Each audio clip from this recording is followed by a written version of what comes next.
आज मैं आपको बताने वाला हूँ difference between rational number and irrational number. तो देखो बच्चों, रैशनल नंबर वो नंबर्स होते हैं जिन्हें हम p बाई क्यू की फॉर्म में लिख सकते हैं और q की वैल्यू 0 नहीं होनी चाहिए। एग्जाम्पल के तौर पे हम कह सकते हैं 5/3। आप देख सकते हो यहाँ पे p की वैल्यू 5 है, q की वैल्यू 3 है, इसीलिए p बाई क्यू की फॉर्म है, that is why it is a rational number. अगर मैं कहता हूँ 6, तो ये भी रैशनल नंबर होगा क्योंकि इसके डिनोमिनेटर में आप 1 तो लिख ही सकते हो। So this is also a form of p by q where q is not equal to 0, that is why it is a rational number.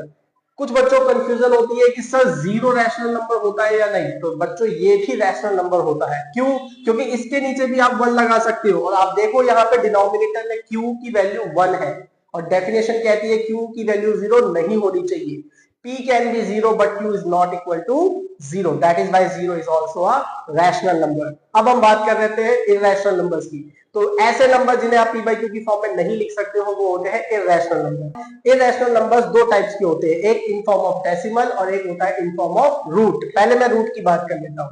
अगर आप देखो रूट के नंबर में √2, √3, √5, √8 ऐसे नंबर जिन्हें सॉल्व करने के बावजूद भी वो रूट पे रह जाते हैं, they are called irrational number. और अगर मैं डेसिमल की बात करूं तो डेसिमल में ऐसे नंबर जिनका कोई डेसिमल के बाद पैटर्न नहीं बनता और वो टर्मिनेट भी नहीं होते हैं, तो वो कहलाते हैं इरेशनल नंबर।